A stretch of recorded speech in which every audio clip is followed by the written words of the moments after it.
রাবেয়া বসরির কষ্টে রোজা রাখা দেখে আল্লাহ তাআলা তার সাথে কথা বলতেন। রাবেয়া বসরি রমজান মাসের সময় পূর্ণ মাত্রায় সিয়াম সাধনা করতেন। একবার তিনি কিছু না খেয়ে 7টি রোজা রাখলেন। ক্ষুধার তাড়নায় অসুস্থ এবং অস্থির হয়ে পড়েছিলেন। তার ঈমান তো আমাদের মতো নয় যে অনেক সময় অতিরিক্ত খাবার মজুদ রাখতেন, বরং ওই সময় তার ঘরে কোনো খাবার ছিল না। এমনি এক সময় এক ব্যক্তি কিছু খাবার নিয়ে হাজির হলেন রাবেয়া বসরির দুয়ারে। ক্ষুধার মর্জি বোঝা খুবই দায়। ওই সময় ঘরে কোনো বাতিও জ্বালানো ছিল না রাবেয়া বসরির। খাদ্য খাবার জন্য ঘরের ভিতরে গেলেন আলো জ্বালাতে। এই সুযোগে একটি লোভী বিড়াল এসে রাবেয়া বসরির খাবারটুকু খেয়ে ফেলল। রাবেয়া বসরি ক্ষুধার তাড়নায় আবারও অস্থির হয়ে পানি পান করতে গেলেন। ঘরের কোণে যখন পানির পাত্রের কাছে গেলেন, আল্লাহর মর্জিতে দেখা গেল পানির পাত্রেও পানি পেল না। ক্ষুধার্ত রাবেয়া বসরি অদূরে কূপ থেকে পানি আনতে গেলেন অন্ধকারের মধ্যে। শারীরিকভাবে দুর্বল রাবেয়া আছাড় খেয়ে পড়ে গেলেন। তার পা কেটে গেল। শুধু তাই নয়, হাতও ভেঙে গেল।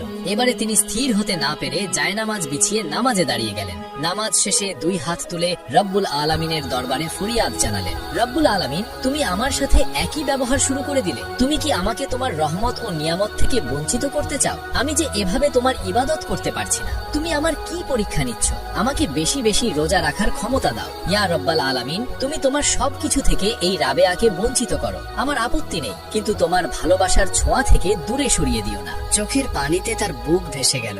এবারে রাবেয়ার মোনাজাতের নিস্তব্ধতা ভেঙে কে যেন বললেন, হে রাবেয়া, যদি তুমি নশ্বর পৃথিবীর সুখ শান্তি আরামায়েশ চাও, আমি তাই দিব, কিন্তু তোমার অন্তরের মণিকোঠা থেকে আমার ভালোবাসা মুছে ফেলতে হবে। রাবেয়া বসরি রাদিয়াল্লাহু তাআলা আনহা সিয়াম সাধনা এবং অনাহারের সমস্ত কষ্ট ভুলে গিয়ে মনে মনে প্রশান্তি পেলেন। রাবেয়া মোনাজাতের মধ্যে বললেন, রাব্বুল আলামিন, তোমার এই বান্দি দুনিয়ার কিছুই চায় না, চাই শুধু তোমার ভালোবাসা আর তোমার দিদার। মাওলারে, আমি যেন দুনিয়ার সমস্ত কিছু ভুলে গিয়ে তোমার প্রেমের সাগরে ঝাঁপ দিয়ে তোমার মধ্যে একাকার হয়ে যেতে পারি। তোমার এই রাবেয়াকে সেই তৌফিক দান করো। তোমার ইবাদত করে যেন সারা জীবন আমি থাকতে পারি। পূর্বের চেয়ে সিয়াম সাধনার পরিমাণটা আরো বাড়িয়ে দিলেন। যখনই সুযোগ পেতেন তখনই নিয়ত করে সিয়াম সাধনা শুরু করে দিতেন।